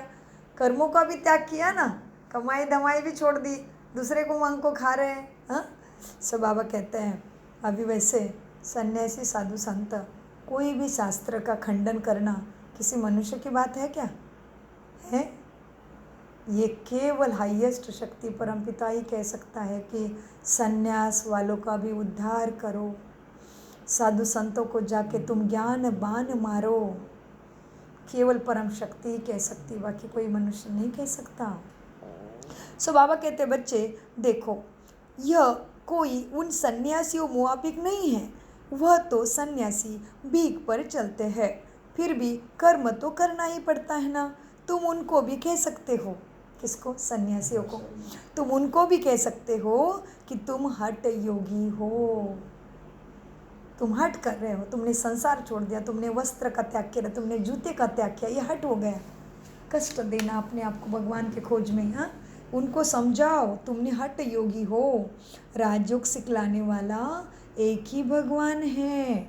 अभी तुम बच्चे संगम पर हो, फिर बाबा आ गए नशा चढ़ाने। कहा हो कैसे सेवा करना है, कैसे याद करना है, कैसा दुश्मन वार करेगा, सब बता के फिर बाबा कहा लेके आते, बच्चे संगम पर हो, माना अभी पीछे मत मुड़ना, कलयुग से निकाल दिया है मैंने, बहुत मदद किया है, अभी थोड़ी दौड़ी लगा दो, थोड़ा अपने ऊपर अटेंशन ले लो, थोड़ा सहन कर लो, थोड़े पुराने संस्कारों को जीत लो, बस तुम राजा बने कि बने। और खुद अकेले नहीं, पूरे कुल का उद्धार तुम्हारे द्वारा है। तुम्हारी स्थिति गिरी, सभी आत्माओं की स्थिति गिरेगी गुप्त में। हाँ, सो बाबा कहते बच्चे, तुम उनको भी कह सकते हो कि तुम हठयोगी हो, राजयोग सिखलाने वाला एक ही भगवान है। अभी तुम बच्चे संगम पर हो, इस संगम युग को ही याद करना पड़े। हम अभी संगम पर है, सर्वोत्तम देवता बनते हैं। संगम पर पहुँचेंगे तभी देवता बने सकते हैं। हाँ, अभी हम संगम युग पर सर्वोत्तम देवता बनते हैं। हम उत्तम पुरुष अर्थात पूज्य देवता थे, अब कनिष्ठ बन पड़े हैं। बाबा ने सुदर्शन चक्र घुमा दिया, संगम पर हो, हम अभी सर्वश्रेष्ठ सर्वोत्तम देवता बन रहे हैं। हाँ, फिर क्या, पुरुष अर्थात तुम उत्तम पुरुष बनते हो, माना पूज्य देवता थे, अब कनिष्ठ बन पड़े हैं। हाँ, कोई काम के नहीं रहे। भगवान कहते कोई काम के नहीं, निष्काम निधन के बन पड़े हैं। हाँ, सो दुश्मन को कोई बोलेगा काम का है नहीं, उसको तो मारने के लिए तुलते हैं ना। तो बाबा भी हमारा अपना आईना दिखाते हैं, विकारों में गए तो कोई काम के नहीं रहे। बाबा कहते बच्चे, हम उत्तम पुरुष अर्थात पूज्य देवता थे, अब कनिष्ठ बन पड़े हैं, कोई काम के नहीं रहे। अब हम क्या बनते हैं? मनुष्य जिस समय बैरिस्ट्री आदि पढ़ते हैं उस समय मर्तबा नहीं मिलता, इम्तिहान पास किया, मर्तबे की टोपी मिली, जाकर गवर्नमेंट सर्विस में लगे। बाबा ने बैरिस्ट्री का उदाहरण दिया, जब पढ़ता है तभी ना, थोड़ी ना उसको टोपी और डिग्री मिलती, नहीं, पढ़ना पड़ता है। हमारा भी ऐसा ही है, अभी थोड़ी ना स्वर्ग सुख मिलेगा, पार तो करना पड़ेगा ना। कलयुग के पास, कलयुग में एक पैर है, सतयुग में एक पैर है, संगम पे बैठे हैं, इसलिए कृष्ण ऐसा दिखाते हैं, एक पैर कलयुग को लात मार रहा है, एक पैर आगे लेके जा रहा है। वरना कृष्ण जो है रेंगता हुआ, हाथ में धरती का गोला, ये सब है संगम युग का प्रतीक। हाँ, सो बाबा कहते बच्चे, मनुष्य जिस समय बैरिस्ट्री आदि पढ़ते हैं उस समय मर्तबा नहीं मिलता, इम्तिहान पास किया उसने, मर्तबे की टोपी मिली, जाकर गवर्नमेंट में सर्विस लगी। अभी तुम जानते हो हमको ऊंचे से ऊंचे भगवान पढ़ाते हैं तो ज़रूर ऊंचा से ऊंचा पद भी देंगे। यह लक्ष्मी नारायण तुम्हारा लक्ष्य है ना, एम ऑब्जेक्ट सामने खड़ा है ना। अब बाप कहते हैं सब कुछ छोड़ो। बाबा फिर वही बात पे लेके आ रहे, क्योंकि पक्का कराने के लिए। फिर क्या करते बाबा, सारा इतिहास बताते, फिर क्या कहते, बच्चे मामे कम याद करो, क्यों हुआ, क्या हुआ, कैसे हुआ, क्या करना पड़ेगा, क्यों दुख है, कैसे बाहर निकले, सारा इतिहास बताते, फिर उसी बात पे लेके आते हैं। संगम पर हो, पुरुषोत्तम बनना है, रावण सामने खड़ा है, पुराने जन्मों का चुकतू करना है, और फिर माँ में कम याद करो, एक ही दवाई। सो बाबा कहते हैं बच्चे, ये ऑब्जेक्ट भी तुम्हारे पढ़ाई का है। अब बाप कहते हैं बच्चे माँ में कम याद करो, मैं जो हूँ जैसा हूँ सो समझा दिया तुम्हें, आत्मा का बाप मैं हूँ, सभी आत्माओं का बाप मैं बिंदी हूँ, मेरे में सारा ज्ञान है, मैं ज्ञान का सागर हूँ। तुमको भी पहले ये ज्ञान थोड़ी था कि हम आत्मा है, हम बिंदी है, तुम भी नहीं जानते थे। हाँ देखो, तुम भी पहले ये ज्ञान थोड़ी ही था, तुम्हें भी नहीं था ना कि हम बिंदी है, तुम भी खुद को शरीर ही समझ के चल रहे थे। हाँ, अब देखो तुम अभी जान गए हो हम बिंदी आत्मा है। हाँ, उनमें सारा 84 जन्मों का पाठ अविनाशी नूंदा हुआ है। क्राइस्ट पाठ बजा कर गए हैं, क्राइस्ट का क्या हो गया, पाठ बजा कर गए, अब फिर ज़रूर आएंगे तो सही ना। क्राइस्ट के अभी सब जाएंगे, क्राइस्ट के अभी सब जाएंगे।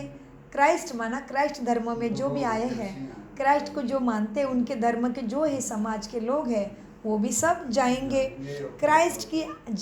क्राइस्ट की आत्मा भी अभी तमो प्रधान होगी। जो भी ऊंचे से ऊंचे धर्म संस्थापक है वह अब तमो प्रधान है।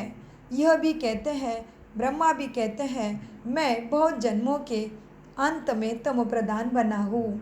अब फिर सत्व प्रधान बनते हैं, तो तत्त्वम, तत्वत्व माना वही हम तम प्रधान बने थे, वही हम सत्व प्रधान बन रहे, माना तत्त्वम। जैसे सोहम माना हम देवी देवता थे, फिर हम बन रहे। जैसे शिवोहम माना शिव बाबा कहते मैं शिव हूँ, वैसे तत्त्वम माना हम वही है जो तम प्रधान बने थे, अभी हम सत्व प्रधान बन रहे हैं। हाँ, तुम जानते हो। अभी देखो फिर से बाबा क्या कहते हैं, तुम जानते हो। क्या जानते हैं? हम अभी ब्राह्मण बने हैं देवता बनने के लिए। विराट रूप का चित्र का अर्थ कोई नहीं जानते। अब ये विराट रूप क्या है? जो विष्णु का चतुर्भुज विष्णु का जो दिखाते हैं, उसके राइट साइड में बहुत सिर दिखाते हैं। इतने सिर दिखाते हैं ना विष्णु का विराट रूप।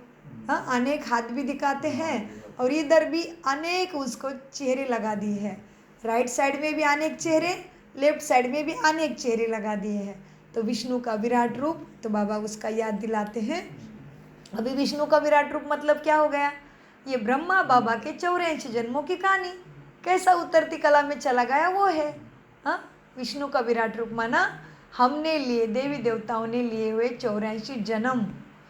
हाँ, सो विष्णु विराट, विष्णु रूप के चित्रकार तभी कोई नहीं जानते। अभी तुम बच्चे जानते हो। आत्मा स्वीट होम में रहती है। कहाँ है स्वीट होम? स्वीट होम कहाँ है? आत्मा शांति धाम में रहेगी। हाँ जी, बहुत अच्छा। अभी तुम बच्चे जानते हो। देखो अंकल जी का लगन देखो, 1 घंटा हो गया बाबा मुरली का अभ्यास करा रहे हैं, तो भी बिल्कुल थकान नहीं, वही खुशी, वही प्यार से मुरली, बिल्कुल बोर नहीं हो रहे। क्यों नहीं? क्योंकि आत्मा ने सच में परमात्मा को पहचाना है और आत्मा जानती है कि हम अभी ज्ञान में आए हैं, हमने पहले बहुत सारा मिस किया है। हमारा मिस हुआ ना, जब दादी पढ़ रही थी तभी हम पढ़ रहे थे क्या? नहीं, तो हमारा बहुत मिस हुआ है। तो हमने आधा घंटे की मुरली 1.5 घंटा पढ़ी, तो कौन सी बड़ी बात है? अपना ही कल्याण कर रहे हैं ना, अपना ही समय सफल कर रहे हैं। हम व्यर्थ तो कुछ नहीं पढ़ रहे हैं, भगवान के महावाक्य का अभ्यास कर रहे हैं, अपनी बुद्धि के ज्ञान रत्नों से सजा रहे हैं। तो कैसे अगर मुरली सुनते टाइम व्यर्थ विचार मन में आए तो समझ लेना अपना तो कुछ होने वाला नहीं है। क्योंकि अभी ज्ञान में आए हैं और अभी मुरली चलती है, तो भी मन है कि 30 मिनट्स में, आधा घंटे में मुरली ख़त्म होनी चाहिए। मुरली ख़त्म हो जाएगी, घर में भी बैठ के पढ़ सकते हो, लेकिन जो समझ पकड़ना है वो नहीं होगी। क्योंकि बाबा क्या कहते हैं, बच्चे मुरली सुना हुआ ख़त्म हो जाएगा, लेकिन अनुभव, मुरली सुनते टाइम जो अनुभव आ रहा है हर शब्द का, वो कभी नहीं ख़त्म होगा। वो तुम्हारे ना अविनाशी खजाना बनेगा। इसलिए मुरली से कभी नहीं थको। क्यों नहीं थको? क्योंकि बहुत सारी पढ़ाई मिस कर दी हमने। हम बहुत लेट आए हैं अभी, और हमें कैसे जाना है? हमें last so fast so first जाना है। तो फास्ट माना क्या? ज़्यादा ध्यान से पढ़ना पड़ेगा। 1 घंटे के बदले 1.5 घंटा, 2 घंटा पढ़ना पड़ेगा, तभी तो जो मिस किया वो भर के आएगा ना। समझने की बात है ना। सो बाबा कहते हैं बच्चे क्या हम अपने से बताते, क्योंकि हम 1 घंटा 2 घंटा मुरली का अभ्यास करते, कभी नहीं थकान लगती है, बहुत अच्छा लगता है। क्यों? क्योंकि मैं आत्मा ज्ञान रत्नों से खुद को सजा रही हूँ। तो कोई बात, मेरे ज्ञान के 4 सब्जेक्ट हैं, ज्ञान योग धारणा सेवा, और हम बहुत लेट आए हैं, तो हमें गहराई के लिए हमें ज़्यादा पढ़ाई करना ही पड़ेगा ना। सोचो ना, जैसे स्कूल में भी अभी बच्चे, स्कूल चालू होकर 6 महीना हो गया और बच्चे ने 6 महीने के बाद एडमिशन लिया, किसी भी कारण से उसका एडमिशन लेट हुआ है। अभी लेट हुआ है तो क्या करना पड़ेगा उसको? पिछले जो 6 महीने में पढ़ाई हो गई है वो पढ़ने के लिए ज़्यादा ही पढ़ना पड़ेगा ना। सोचने की बात है ना। तो अगर मुरली पढ़ते टाइम व्यर्थ संकल्प चल रहे हैं, तो आप अभी तक भी भगवान के ऊपर नीचे नहीं बैठा है। आपको समझ में नहीं आ रहा है कि मुझे कौन पढ़ा रहा है, मेरे हर श्वास को सफल करने के लिए मुझे कौन मदद कर रहा है। समझना पड़ेगा।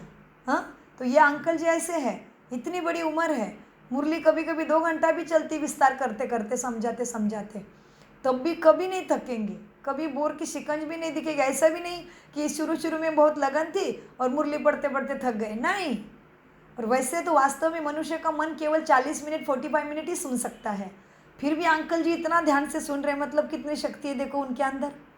ये क्या है? ये ज्ञान की शक्ति आ रही है, ये परमात्मा प्यार मिल रहा है, ये सबूत है।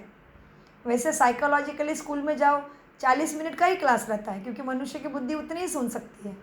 फिर भी अंकल जी को आप बीच में पूछो, बता रहे हैं ना बराबर। तो ये क्या है? ये परमात्मा प्राप्ति की लगन है, ये परमात्मा दिए हुए युक्ति की प्राप्त युक्ति से परमात्मा से लेने की लगन आत्मा में लगी है। निश्चय बुद्धि विजयंती की ये लक्षण है। सो इसीलिए बाबा कहते हैं बच्चे, अब तुम बच्चे जानते हो आत्मा स्वीट होम में रहती है तो पवित्र है। आत्मा स्वीट होम में रहती है तो पवित्र है। यहाँ आने से पतित बनी है। तब कहते हैं, हे पतित पावन आकर हमको पवित्र बनाओ तो हम अपने घर मुक्तिधाम में जाएंगे। यह भी पॉइंट धारण करने के लिए है।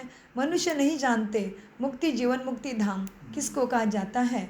मुक्ति धाम को शांति धाम कहा जाता है, जीवन मुक्ति धाम को सुख धाम कहा जाता है। जी, यह है दुख का बंधन, जीवन मुक्ति को सुख का संबंध कहेंगे। अब दुख का बंधन दूर हो जाएगा। हम पुरुषार्थ करते हैं ऊंचा पद पाने के लिए, तो यह नशा अंदर में होनी चाहिए जो अंकल जी को और हमें भी है। इसलिए मुरली का एक एक शब्दों का अभ्यास गहराई से करते हैं, क्योंकि पढ़ना तो 2 मिनट का काम है, पता आप खुद भी पढ़ सकते हो, लेकिन याद कितना रहता है फिर। जब किसी भी बात की चर्चा करते हैं तो हमारे अंदर अनुभव के रूप में सज जाता है वो, है ना।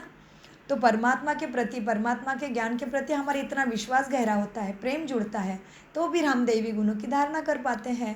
हाँ, सो बाबा कहते हैं, देखो बच्चे, जीवन मुक्ति को सुख का संबंध कहेंगे। अब दुख का बंधन दूर हो जाएगा। हम पुरुषार्थ करते ऊंच पद पाने के लिए, तो यह नशा होना चाहिए। हम अभी श्रीमत पर अपना राज्य भाग्य स्थापन कर रहे हैं। जगत अम्बा नंबर 1 में जाती है, हम भी उनको फॉलो करेंगे। जो बच्चे अभी माता पिता के दिल पर चढ़ते हैं वही भविष्य में राज्य गद्दी पे तख्त नसीन बनेंगे। दिल पर वह चढ़ते जो दिन रात सर्विस में बिजी रहते हैं। सबको पैगाम देना है कि बाप को याद करो, पैसा कौड़ी कुछ भी लेने का नहीं है, किसी से भी पैसा कौड़ी कुछ भी नहीं लेना है। हाँ,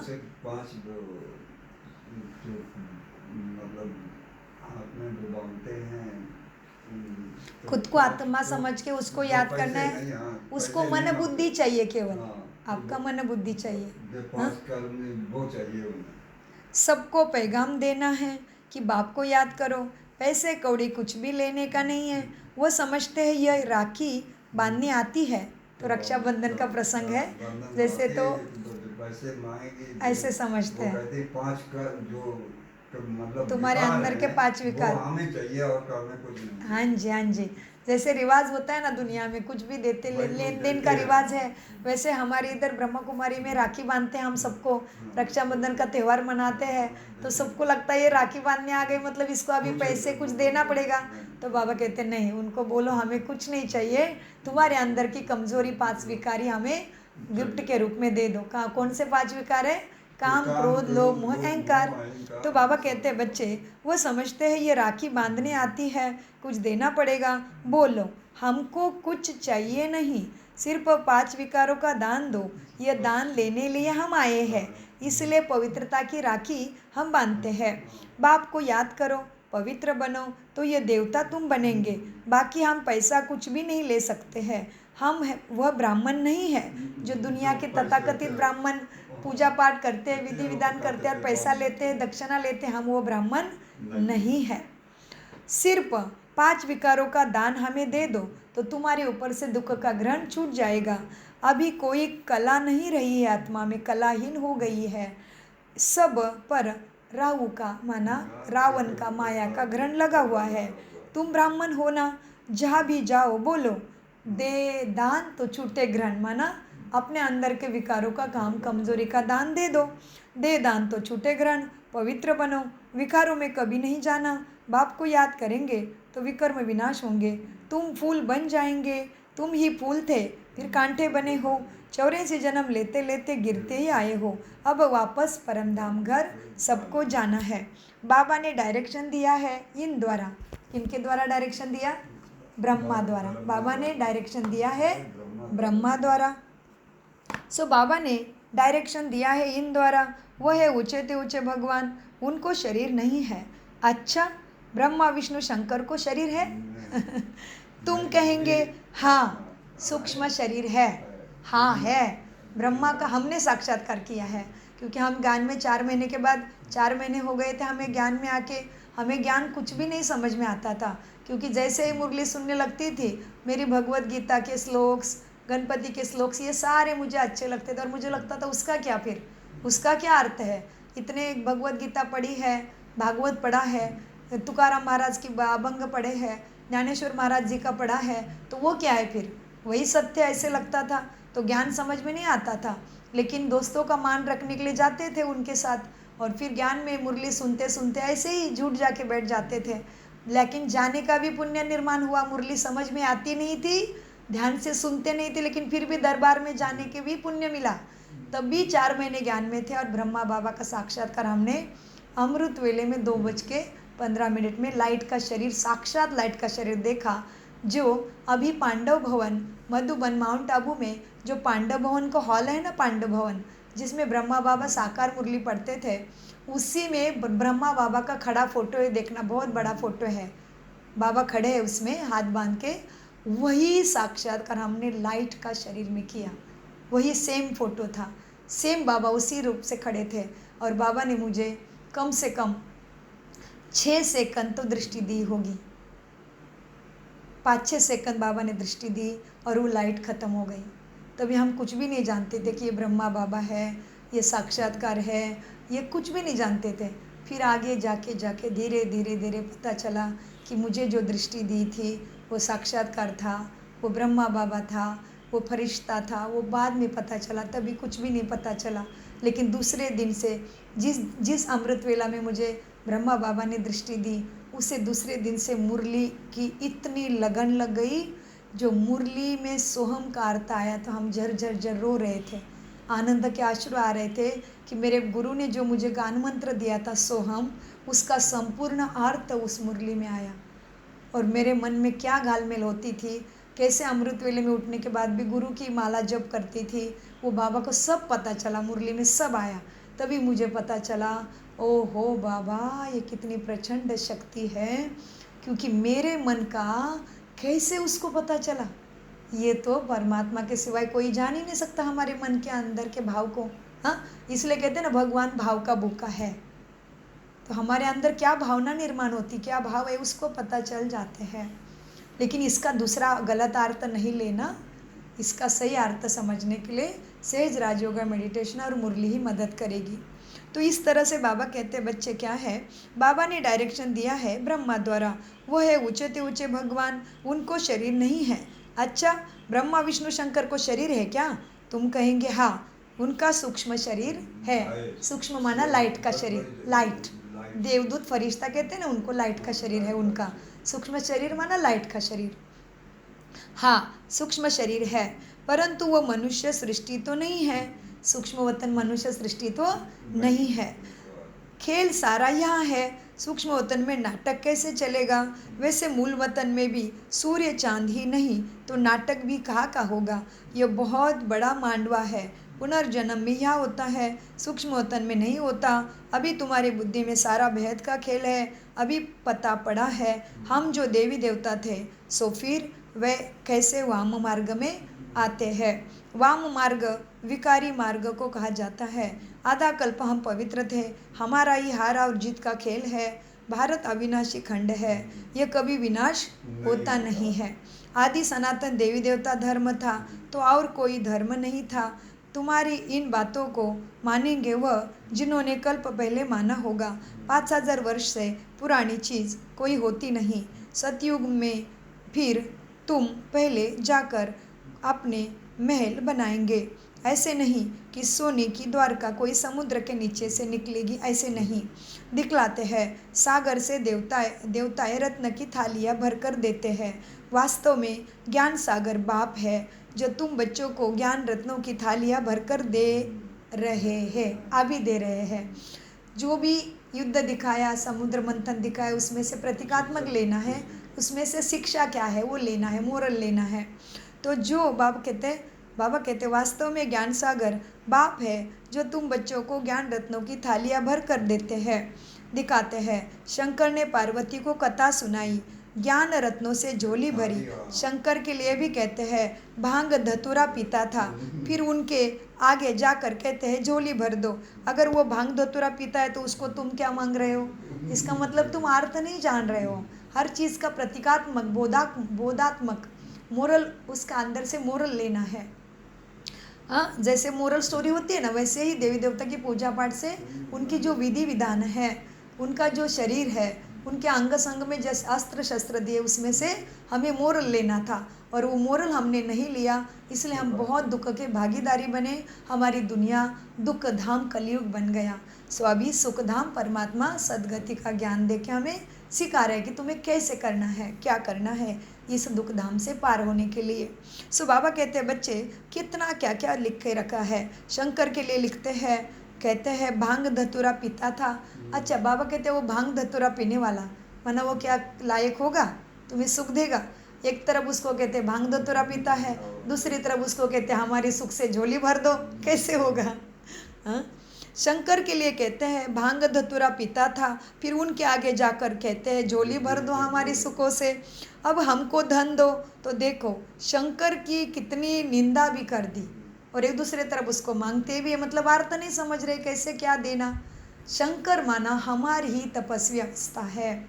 शंकर माना मन बुद्धि के द्वारा स्वयं को जान परमात्मा के साथ ध्यान लगाना, तीसरे नेत्र के द्वारा मन बुद्धि के द्वारा परमात्मा को याद करना, तभी हमारे अंदर से ममत्व काम क्रोध लोभ मोह निकालता है, माना विष निकलता है, जो हम आत्मा को जान जाते, माना हमें फिर वस्त्र के प्रति शरीर के प्रति ममत्व नहीं रहता। ये पूरे शंकर के सुंदर मूर्ति के बहुत सुंदर अर्थ है, वो आपको सखोल में पता चलेंगे, राजयोगा मेडिटेशन में और मुरली में, कि शंकर की मूर्ति ऐसे क्यों बनाई है, उसका हर अंग का हर शस्त्रार्थ का क्या अर्थ है, सबका अर्थ पता चलेगा। गंगा क्यों निकली है, शंकर के गले में सांप क्यों है, शंकर ने वस्त्र क्यों नहीं परिधान किए, शंकर शिवलिंग सामने रख के क्यों बैठे हैं, शंकर ध्यानस्थ क्यों है, सब का अर्थ आपको सहज राजयोगा मेडिटेशन और मुरली में पता चल जाएगा। और बहुत वंडर खाएंगे आप, बहुत वंडर लगेगा, आश्चर्य के झटके लगेंगे, लेकिन सुखकारक झटके। हाँ, खुशी चढ़ जाएगी आपको कि कितना सच्चा सुंदर अर्थ था देवी देवताओं की पूजा का, हम नहीं समझ रहे थे। सो बाबा कहते हैं बच्चे देखो शंकर को एक बार तरफ कितनी निंदा कर दी, ग्लानि कर दी, और फिर उसको ही मांगते हैं। सबसे जास्ती ग्लानि तुमने परमपिता परमात्मा की है, उसको कुत्ता बिल्ली कीचड़ में सब में डाल दिया है, सब में भगवान ने बोल दिया, तो कितनी निंदा हो गई उसकी। हाँ, सबसे जास्ती ग्लानि तो मेरी करते हो, यह भी खेल है जो फिर भी होगा। फिर बाबा कहते हैं यह भी खेल है, मैं उसमें कुछ फंसने वाला, बाबा के ऊपर कोई असर नहीं होता है। बाबा कहते हैं तुम्हारे कर्म तुमने किए ड्रामा अनुसार। हाँ, चलो यह भी खेल है जो फिर भी होगा, इस नाटक को कोई जानते नहीं, मैं आकर आदि से अंत तक सारा राज समझाता हूँ।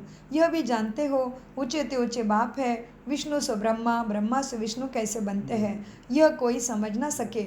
अभी तुम बच्चे पुरुषार्थ करते हो, हम विष्णु कुल का बने, विष्णुपुरी का मालिक बनने के लिए। तुम ब्राह्मण बने हो, तुम्हारे दिल में है, हम ब्राह्मण अपने लिए सूर्यवंशी चंद्रवंशी राजधानी स्थापन करते हैं श्रीमत पर, इसमें लड़ाई आदि की कोई बात नहीं। देवताओं और असुरों की लड़ाई कभी होती नहीं, देवताएं है सतयुग में, वह लड़ाई कैसे होगी। अभी तुम ब्राह्मण योग बल से विश्व के मालिक बनते हो, बाहुबल वाले विनाश को प्राप्त हो जाएंगे, तुम साइलेंस वाले, साइलेंस शांति, शांति शांति हमारा स्वधर्म है, हम शांति धाम के रहने वाले, शांति सागर हमारा पिता है। हाँ, इसलिए मरने के बाद शांति मांगते हैं।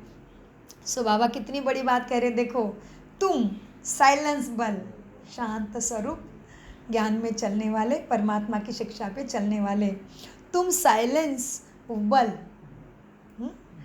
और साइंस पर विजय पाते हो, तुम साइलेंस बल से साइंस पर विजय पाते हो। अब तुमको आत्माभिमानी बनना है। हम आत्मा है, हमको ने आत्मा है, शांत स्वरूप आत्मा है, हम आत्मा है, हमको जाना है अपने परम धाम घर। आत्माएं तीखी है, आत्मा तीखी है माना शरीर छूटते तुरंत उड़ जाती है, आत्माएं तीखे हैं। अभी एरोप्लेन ऐसा निकला है जो 1 घंटे में कहाँ से कहाँ चला जाता है, अब आत्मा तो उनसे भी तीखा रॉकेट है। बाबा कहते हैं आत्मा उससे भी तेज है, तेज तो होगी। सोचो, एक तो आत्मा अति सूक्ष्म है, ठीक है, दिखती नहीं है, परमात्मा भी नहीं दिखता है, अब आत्मा कितनी सूक्ष्म है देखो, इस स्किन के अंदर प्रवेश करती माँ के गर्भ में, और शरीर छोड़ते टाइम भी इधर से ही निकलती है। कितनी सूक्ष्म है देखो। हाँ, जैसे कि इस स्किन के ऊपर हम कुछ लगाते हैं, ऐसे मलम वगैरह मलते हैं तो मलम अंदर जाता है, स्किन में ऑब्जर्व हो जाता है, अति सूक्ष्म है। वैसे ही आत्मा कितनी सूक्ष्म होगी देखो। और इतनी सूक्ष्म आत्मा इतना बड़ा शरीर चला रहे अंकल जी, शरीर कितना बड़ा है, और शरीर के अंदर कितना कारोबार है। हृदय भी चल रहा है, किडनी भी चल रही है, आंखें भी चल रही है, ब्रेन भी चल रहा है, सांस भी चल रहा है, आंखें भी चल रही, कान भी चल रहे, हाथ भी चल रहे, खून भी चल रहा है। 37 ट्रिलियन बिलियन नसे वेन्स चल रहे हैं, ट्रिलियन बिलियन नसे अंदर है। हाँ, इतने कौन चला रहा है? आत्मा अकेला। मतलब आत्मा अति सूक्ष्म है लेकिन कितना शक्तिशाली है सोचो। जैसे ही आत्मा निकल जाती, शरीर मट्टी धड़ाके धड़ाके कुछ नहीं कर सकते। और इतना बड़ा शरीर अकेला चल रहा है, फिर इसको उठाने के लिए 4 मनुष्य चाहिए। तो कितनी कमाल की बात है सोचो अंकल जी, कितनी आत्मा में शक्ति है। हाँ, और ऊपर से आत्मा अति सूक्ष्म है। बाबा कहते हैं कितनी सूक्ष्म आत्माएं पता है, एक सुई के नोक के ऊपर लाखों आत्माएं बैठती है, इतनी आत्मा सूक्ष्म है, अति सूक्ष्म सोचो। और मैं इतनी अति सूक्ष्म होके इतना बड़ा शरीर चला रही हूँ, बोलने का काम चालू है तो नाक भी चालू है, तो आँखें भी चालू है, तो आँख भी चालू है, तो कान भी, सब चालू है। कोई कह रहा है कैसे अभी बोलने का काम शुरू है तो आँख आराम करे, आँख बोल देख रही तो कान आराम करे, है क्या? हाँ, नहीं तो हृदय कह रहा है कि अभी किडनी का काम चालू है, आंतों का काम चालू है तो मैं आराम करता हूँ। नहीं, इतनी सारी सुंदर शरीर की रचना एक साथ, इतनी मशीनरी अंदर काम कर रहे हैं। पचन भी चालू है, सांस भी चालू है, खून भी बन रहा है, गंदगी भी निकल रही है, सब हो रहा है। तो देखो आत्मा, मैं आत्मा कितनी शक्तिशाली हूँ। हाँ, इतना बड़ा शरीर चलाती हूँ तो मैं सदगति को प्राप्त कैसे नहीं कर सकती? मैं सुख के अधिकारी, में स्वर्गवासी कैसे नहीं बन सकती? ज़रूर बन सकती है। विधि को तो जानो, परमात्मा को समझो, स्वयं को समझो। तो बाबा कहते बच्चे देखो, आत्माएं बहुत तीखी है। अब देखो एरोप्लेन ऐसा निकला जो 1 घंटे में कहाँ से कहाँ चला जाता है, लेकिन अब आत्मा तो उनसे भी तीखी है, आत्मा उससे भी तेज है। बाबा कहते हैं चपटी में, चुटकी में, चपटी में, चुटकी में आत्मा कहाँ की कहाँ जाकर शरीर में प्रवेश करके जन्म लेती है। कोई एनर्जी है जी, एनर्जी है। कोई विलायत में भी जाकर जन्म लेती है। आत्मा सबसे तीखा रॉकेट है, इसमें मशीनरी आदि की बात नहीं है। शरीर छोड़ा और है आत्मा भागी। अब तुम बच्चों की बुद्धि में है, हमको परम धाम शांति धाम घर जाना है। पतित आत्मा तो जा न सके, तुम पावन बनकर ही जाएंगे, बाकी तो सब सजाएं खाकर जाएंगे। सजाएं तो बहुत मिलती है, वहाँ तो गर्भ महल में आराम से रहते हैं। सतयुग में तो गर्भ महल में आराम से रहते हैं। बच्चों ने साक्षात्कार किया है, कृष्ण का जन्म कैसा होता है, कोई गंध की बात ही नहीं है, एकदम जैसे रोशनी हो जाती है। अभी तुम वैकुंठ के मालिक बनते हो तो ऐसा पुरुषार्थ करना चाहिए ना। तो आज अपने आप को चेक करना है कि हम दैवी गुणों से कितने सजे हैं, जो हम वैकुंठ के मालिक, विष्णुपुरी के मालिक माना लक्ष्मी नारायण के राज्य में लक्ष्मी नारायण जैसा सुख पाने के योग्य बने हैं, चेक करना है। तो बाबा कहते हैं अभी तुम वैकुंठ के मालिक बनते हो तो ऐसा पुरुषार्थ करना चाहिए ना। शुद्ध पवित्र खान पान होना चाहिए, दाल भात सबसे अच्छा है। ऋषिकेश में सन्यास एक, ऋषिकेश में बाबा कहते ऋषिकेश में सन्यासी एक खिड़की से लेकर चले जाते। हाँ, कोई कैसे होते हैं। ऋषिकेश में सन्यासी एक खिड़की से लेकर चले जाते हैं। हाँ, कोई कैसे कुछ रीति रिवाज होगा, दाल भात का वगैरह सब। तो बाबा कहते हैं बच्चे अभी तुम वैकुंठ के मालिक बनते हो तो ऐसा पुरुषार्थ भी करना चाहिए। देखो शुद्ध पवित्र खान पान भी होना चाहिए, दाल भात सबसे अच्छा है। बाबा ने युक्ति दी, ज़्यादा मेहनत खत्म, दाल भात खाओ बस हो गए। मतलब उसमें शरीर के लिए पोषण मिलने वाला है, जो मिल जाएगा, इसलिए दाल भात बोला है बाबा ने। दाल भात सबसे अच्छा है।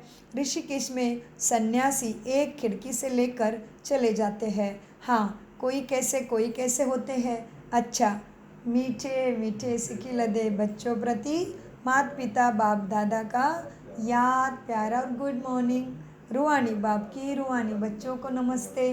हम रूहानी बच्चों की रूहानी बाप को याद प्यार गुड मॉर्निंग नमस्ते। प्यारे बाबा नमस्ते। हम है सत बुद्धि से सब कुछ समझते, धारण करते और कराते। धारणा के लिए मुख्य सार, अपने ऊपर अटेंशन का पूरा पहरा देना है। माया से अपने संभाल करनी है। याद का सच्चा चाट रखना है। माता पिता को फॉलो कर दिल तख्त नसीन बनना है। दिन रात सर्विस पर तत्पर रहना है। सबको पैगाम भी देना है कि बाप को याद करो और अपना कल्याण करो, सद्गति करो। 5 विकारों का दान दो, तो घृण छूटे। ये संदेश भी सबको पैगाम सबको देना है, माना तुम्हें पैगाम्बर बनना है और भगवान का पैगाम सबको देना है कि दुखों का घृण छूटने के लिए 5 विकारों का दान दो, तो कलयुग का भी, रावण का भी, माया का भी घृण छूट जाएगा। वरदान, सेंस और एसेंस। क्या? सेंस और एसेंस के बैलेंस द्वारा अपने को स्वाहा करने वाले विश्व परिवर्तक भव। वरदान लेते हैं, सेंस और एसेंस के बैलेंस द्वारा अपनेपन को स्वाहा करने वाले विश्व परिवर्तक भव। वरदान का विस्तार है, सेंस अर्थात ज्ञान की पॉइंट्स, समझ, और इस एसेंस अर्थात सर्वशक्ति स्वरूप स्मृति और स्वरूप इमर्ज। बहुत सुंदर अर्थ है ना। सेंस अर्थात ज्ञान की पॉइंट्स और समझ और एसेंस अर्थात सर्वशक्ति स्वरूप स्मृति और समर्थ स्वरूप। इन दोनों का बैलेंस हो तो अपनापन व पुरानापन स्वाहा हो जाएगा। हर सेकंड क्या करना है? हर सेकंड, हर संकल्प, हर बोल और हर कर्म विश्व परिवर्तन की सेवा प्रति स्वाहा होने से विश्व परिवर्तक तुम स्वतः ही बन जाएंगे। जो अपनी देह की स्मृति सहित स्वाहा हो जाते हैं, उनके श्रेष्ठ वाइब्रेशन द्वारा वायुमंडल का परिवर्तन सहज होता है। स्लोगन, प्राप्तियों को याद करो तो दुख व परेशानियों की बातें भूल जाएंगी। प्राप्ति क्या क्या हो रही है उसको याद करना पड़ेगा, तो जो भी हिसाब किताब आ रहा है, जो भी तकलीफ है, उसका जो दुख है वो भूल जाएंगे। प्राप्तियों को याद करो तो दुख व परेशानी की बातें भूल जाएंगे। अव्यक्त इशारे, रूहानी रॉयल्टी और प्योरिटी की पर्सनालिटी धारण करो। श्रेष्ठ कर्म का फाउंडेशन है पवित्रता, लेकिन पवित्रता सिर्फ ब्रह्मचर्य नहीं, यह भी श्रेष्ठ है। लेकिन मनसा संकल्प में भी, ध्यान से सुनिए पवित्रता की परिभाषा, लेकिन मनसा संकल्प में भी अगर कोई आत्मा के प्रति विशेष लगाव व झुकाव हो गया, किसी आत्मा की विशेषता पर तुम प्रभावित हो गए या उसके प्रति निगेटिव संकल्प चले, ऐसे बोल व शब्द निकले जो मर्यादा पूर्वक नहीं है, तो उसको भी पवित्रता नहीं कहेंगे। ओम शांति, ओम शांति, ओम शांति। मीठे प्यारे बाप दादा का अनगिनत पदम गुना शुक्रिया शुक्रिया शुक्रिया। कम बोलो, मीठा बोलो, धीरे बोलो, सोच समझ कर बोलो। मेरा बाप